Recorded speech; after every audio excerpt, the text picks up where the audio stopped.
Welcome to the Tony Steuer podcast, presented by Paperwork. Be prepared for life. Welcome. I'm pleased to be joined today by Marie Burns.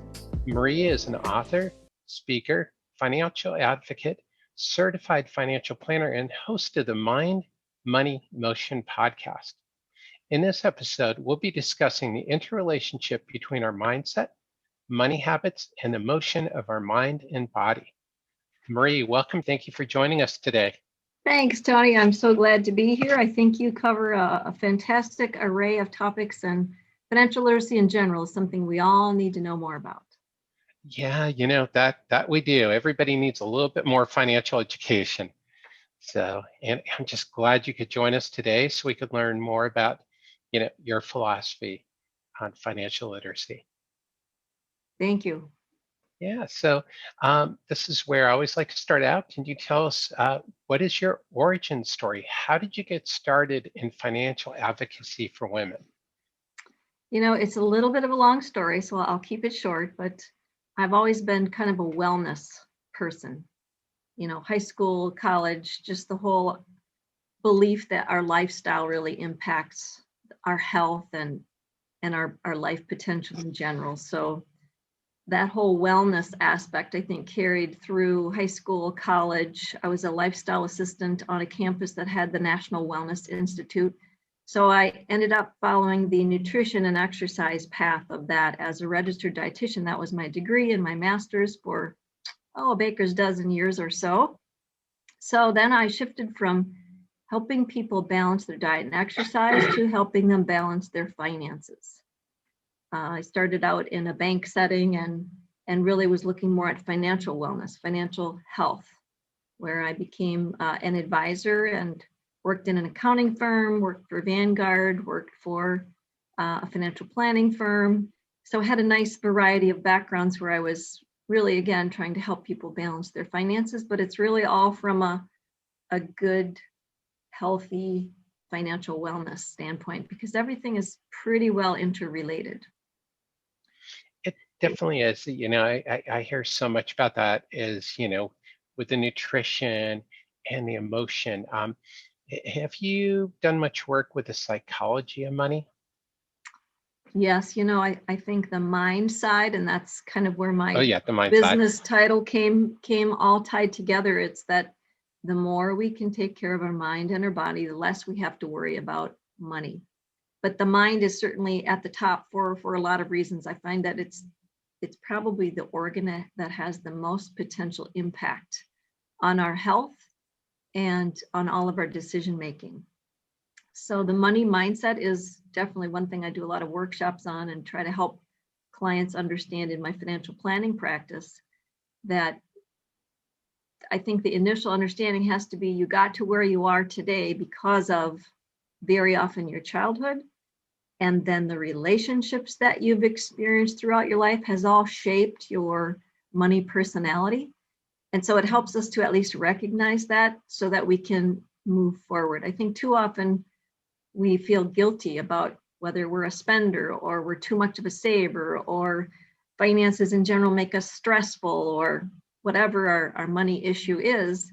But a lot of times that was almost shaped for us by our environment in childhood, and then relationships that we just didn't realize what the impact was. Yeah, well, that's so interesting. I love how you said that money personality, because people do have those personas. But I think, the other thing you said that's so important is, that whole maybe intimidation factor when it comes to money, or the feeling of overwhelmed that you can't get in charge of your finances. Yes, and that's where I think I probably have a heart for women, because I feel like so often it's just like science and math, right? A lot of times our society raises girls to not be interested or involved in science and math, and a lot of times there's money tied to that, so we don't necessarily learn or end up somehow, for a variety of reasons, feeling uncomfortable or uncertain or lacking confidence in the financial side of life. But I know one thing I wanted to, with your insurance background, Tony, maybe you're even aware of, but Hartford Insurance, and I don't remember how far back this was, but I found this to be universally true, did some research finding that most couples, married or not, but when you're in a couple relationship, tend to evolve into one of three different types of couples. And that type of couple really influences your money personality and your money decision making. One type of couple, and as I explain this, most of the time I have people picturing who they're thinking of. If it's not them, maybe it's their parents or a sibling or an adult child. But anyway, the first type of couple is called the driver and passenger couple.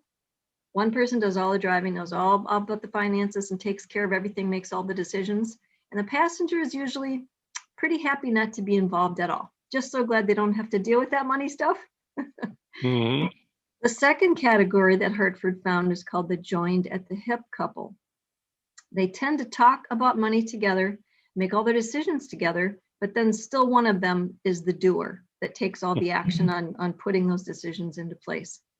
And then the third type of couple is the divide and conquer couple, where they both talk about things, make the decisions together, just like the joined at the hip couple, but then they split the duties. One might do the banking and the bill paying, and one might do the investments and the insurance, for example.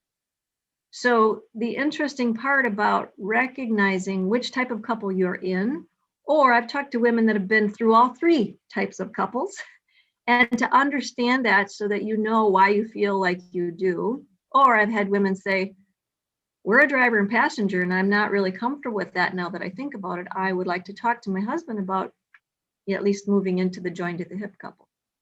But the biggest reason I share that with people is because we can probably all guess, which type of couple do you think fares the best when one of them is suddenly gone down the road?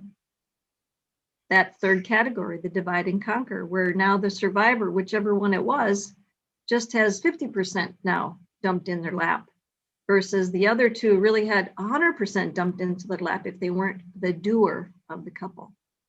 So it's all good to be aware, and things change then when you are by yourself down the road. So I really like that piece of research and find it helpful for people to kind of think of where they are and maybe where they want to be if they can change things. Sometimes we can't. Yeah, that's so great. I was thinking about my marriage and what kind of couple we are. Yeah. And, sometimes it's just not, it goes greater than financially. I know with my wife, it's a little bit of a balance also of the rest of our household duties. Mm-hmm. So we don't divide the financial duties as much. We're more the joined at the hip couple. Sure. But she may do some of the other things that I don't do. Yep. And that may be a traditional role. We all evolve into our own little departments, when we're a couple. I'm very spoiled. My husband takes care of the outside and the vehicles, and I'm more comfortable with the paperwork and the inside of the house. But you're right. It's just kind of an evolution, and usually everybody's happy, but at least the awareness is, and I'll just use my parents as an example. They were the driver and passenger couple. Sometimes that's generational, but not always. I've met several couples where the woman is the driver and she's worried how lost he's going to be when she's not here anymore. So my parents were the traditional. My father knew and took care of everything, had a business degree from Marquette, and my mother was thrilled. She didn't have to deal with that stuff. So we always just said, Mom, you need to at least know where everything is, and Dad, make sure you label it all really well so we can find it. And so Murphy's Law of Life, which one gets dementia? It was the driver. So my mother had to finally, learn to write the checks and pay the bills and all of that. So it can be very traumatic if you're not at least aware of where you are. And that's why one of my biggest workshops that I think is the most helpful that I offer is to help people compile a net worth statement with all the detail of the beneficiaries, the titling, what's where, so that whoever needs to know later can at least see what there is to deal with and to help the situation. Yeah, well, that's so important. I talk about something called a family financial meeting as a concept that I try to have people think about is, to talk to your spouse every so often, or to your adult children, to have Mhm. that conversation. So you may not necessarily have to tell them, what your balance sheet is, but as you point out, have everything labeled, have everything findable. Yep, that Otherwise, whole, stuff goes missing. well, it's like So, your publications, it's get ready, right? It's best to have all of that ready in the calm before the storm, because scrambling at the last minute is painful, stressful, and often more costly. yeah, well, you have to take care of it. It's like when you're on an airplane, they talk about, put on your mask first. Exactly. Because if you're not prepared and you're not ready, you can't help anybody else. Very true. Very true. So take care of that. So can you tell us, why is it important to think about mind, money, and motion as one concept? I think when we recognize that everything is interrelated, it makes the most sense. So if we start with the mind, which is one thing you asked about to begin with, to keep our mind and our brain healthy, it needs two key things: blood and oxygen. And so one way we can do that is to stay physically moving, right? That whole advantage of the value of exercise. And the more our mind is healthy with this blood and oxygen, the more able it is to make wise decisions. So that's where the money piece comes in. So it's all interrelated. You stop doing one thing, exercising, for example, then you're not thinking as clearly with your brain, and then not able to make as wise potentially of financial decisions. So you take any one of those out of the picture and not keeping it healthy, it's going to backfire at some point. That's great, and it makes so much sense. Is why do you think more people don't talk about this concept? It's a society issue, I believe, here in the United States. Money is still a taboo topic. It is also got a negative, stressful connotation. Nobody talks about money.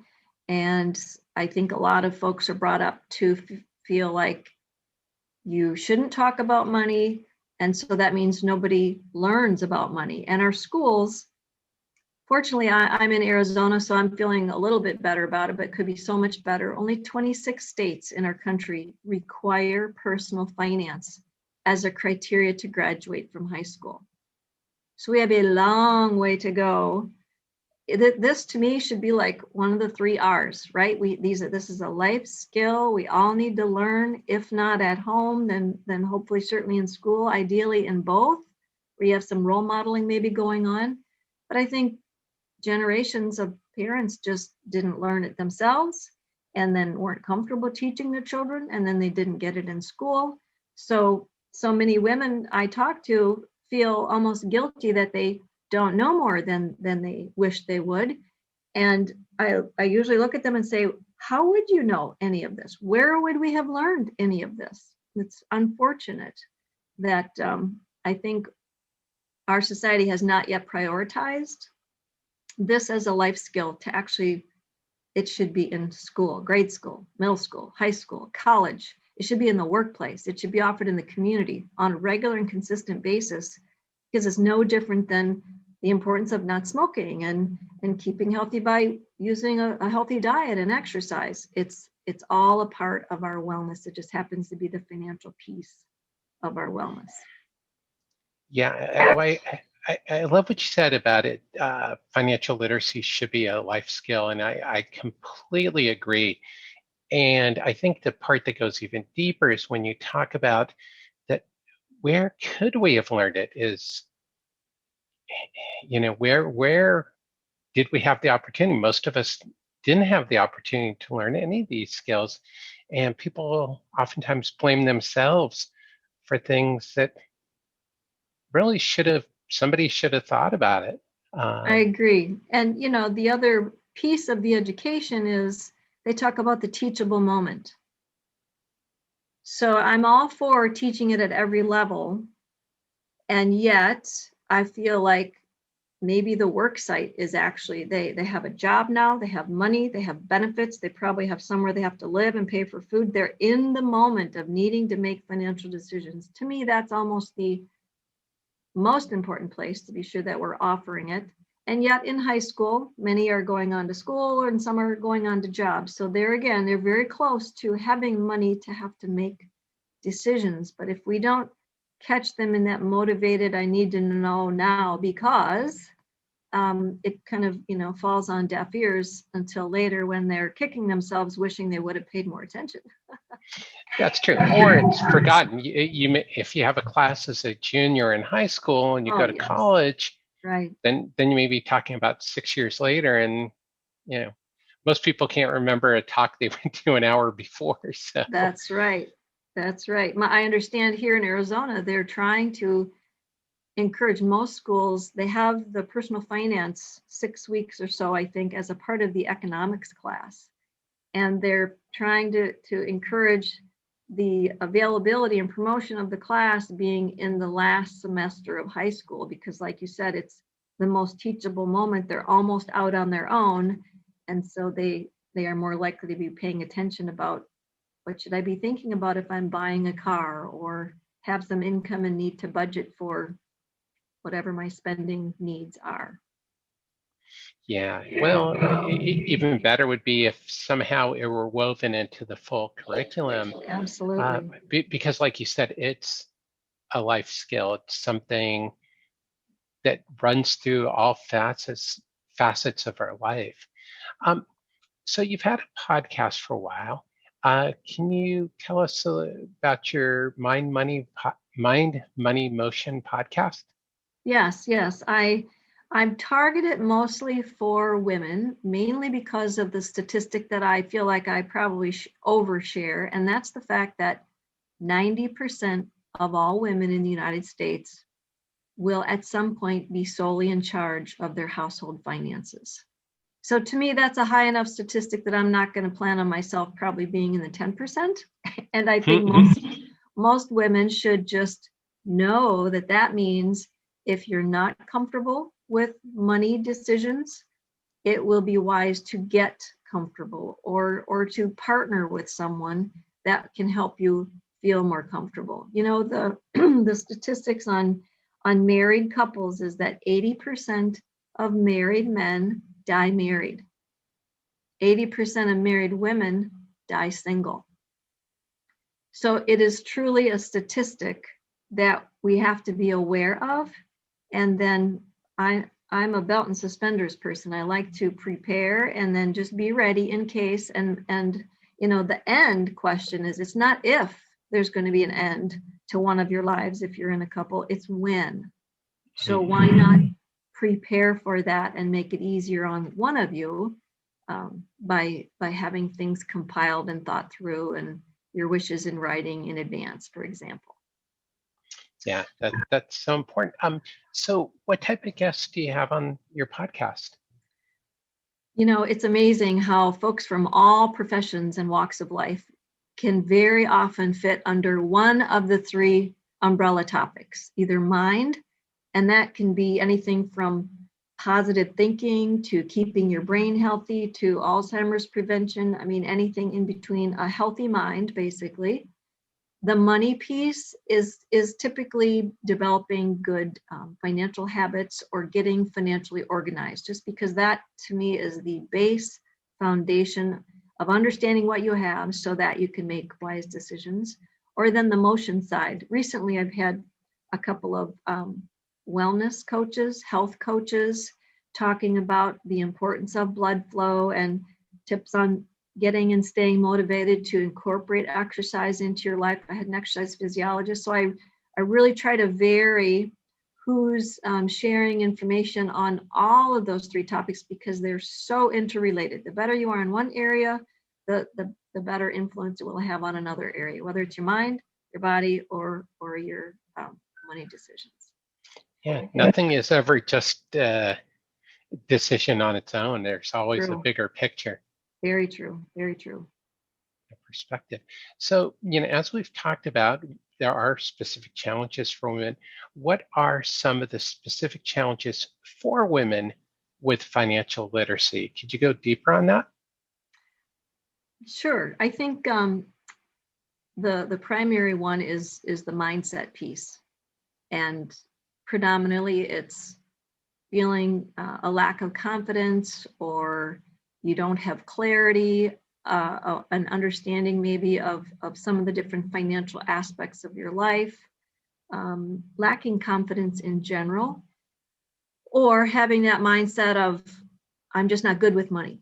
What we tell ourselves is true, right? Whether it's a positive telling ourselves or a negative telling ourselves, we tend to be what we tell ourselves. And so, especially if we've been through maybe a challenging childhood, we're sponges when we're kids. I mean, our brain is literally not able to filter. So it absorbs thoughts, sounds, conversations, feelings, and there is no distinction of, oh, that was good. Nope, that was dysfunctional. Yep, I'm going to be like that. Nope, I'm absolutely not. There's none of that capable in that little brain until you're about 7 years old. So they talk about your relationship thermostat being set by the time you're 7 years old. And that's your relationship, not just with money, but with people and with food. So all of that has a huge, huge impact. And so that's part of what I try to help bring awareness to women, is to recognize that you may have had the deck stacked against you through no control of your own by the time you got into relationships. And then in relationships, we talked about those 3 different kinds of couples. You both come into a relationship with your own baggage from your own childhood. And that can go good or not so good. So that whole relationship side of things is part of the mindset.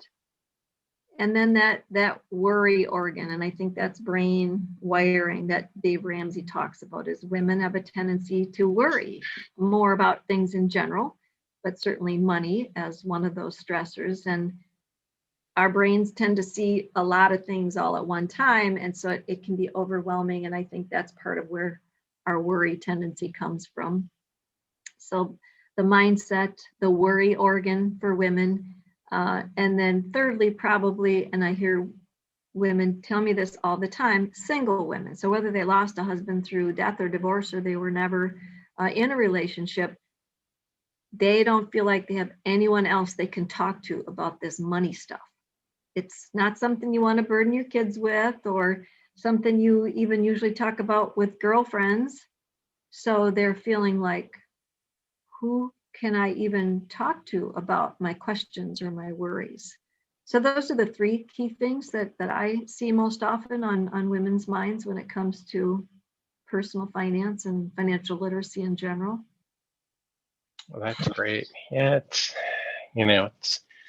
all, we all have our lens or our experiences, as you point out, that impact, how we deal with money and how we view money. So, as we talk about this, how do you feel we can improve financial literacy? I think it has to be a coordinated effort where it's more available from more than one source. We all know we can find so many things online. And so if you went online and tried to find, resources to be reading and teaching yourself and attending some courses, that's an option. But I think it would be most beneficial to have it just available pervasively. So in the work site, in the community, hopefully children are being encouraged to participate in things in the school setting, and parents are invited to come in and learn about what the children are learning in school. Or there's education for parents, even just in high school as an example, to bring the parents in and help them understand, to help the students understand what it means to go on to school and how debt can impact that decision and so on. But so to me, we really need to have it available in lots of different areas, because it's a constant life skill we will always have, no matter what our profession, where we live, man or woman, country or otherwise. Something we'll be facing financial decisions for the rest of our lives. That's great. I think that's probably the most important point there is, it's ongoing. It is. Doesn't end at a certain day. It changes through all the phases of our life. And the other thing that you said that I think is really important is that having the parents involved, because the parents haven't, like we talked about earlier, like you mentioned, is the parents haven't learned those skills themselves. Right. And so it's an opportunity for the parents to learn something they didn't know either. So that's great. Yes. So to wrap up, is what's your number one tip on being financially prepared? I'm a big believer in knowing what you have and then understanding as much of it as you can as a foundation for making wise financial decisions going forward. And so often I think it's a case where, especially if you're in a couple, depending on what your role is in the couple, you might deal with the bank account or the 401k or the life insurance or whatever piece of the financial life it is, but you might not understand it all, or you might not deal with it at all. So again, I know I mentioned this before, the whole take a financial inventory as a base starting point, I think, for adults. For kids, this would be a different situation, but for adults to take a snapshot of, it's really asking yourself, what are my resources in my money toolbox? And that's the other thing we didn't really talk much about, but I really wish that we could take the emotion out of money, make it less taboo, and the less emotional we are, the better decisions we can make. So my one tip would be to take an inventory of what you have so that you're both knowing and understanding if you're in a couple relationship, but even it helps you, especially as you see the stock market going up and down. And if you can keep looking at your inventory and say, well, not everything is going up and down. I have maybe a home, I have a bank account. That stuff isn't going like the roller coaster of the stock market. It can help you weather through, I think, some of what life throws at us financially as well. So that's a big part of my Mind, Money, Motion business. I have a website that I write blogs to help focus on this. I've designed a financial inventory. It's called My Net Worth Summary, and lots of other checklists from different resources, the Financial Awareness Foundation, Everplans. I've designed a couple myself. So free tools that I'm encouraging women in particular to download and start using some of these checklists to just get a little better handle on what's in your financial inventory to help give you a little bit more peace of mind. Well, that's great. And for our listeners or viewers, is I will be posting links to Marie's website, so you can find out more about Marie and these resources that she mentions, and also a link to her podcast. So you've already mentioned your resources. Is there anything else or anywhere else that people can learn more about you and starting their own Mind, Money, and Motion journey? It depends what social media people use. Pinterest is becoming more popular, especially with women. So I'm starting to create some awareness over on the Pinterest side, but it really brings folks back to the Mind, Money, Motion website. That's where my resources, blog, podcasts, workshops, videos. I have a YouTube channel. So it's kind of a nice starting point for you to browse around, check out my financial open house tour. There's a variety of things to try to make it fun and interesting, and everybody learns in a different way. Some like video, some like paper and pencil, some like to listen, some like to read. So I try a little bit for everyone. Yeah, what's great. And I would encourage people to visit Marie's website. I really like especially the financial open house concept. It's a great way to sort of peek at different financial topics and learn more about them.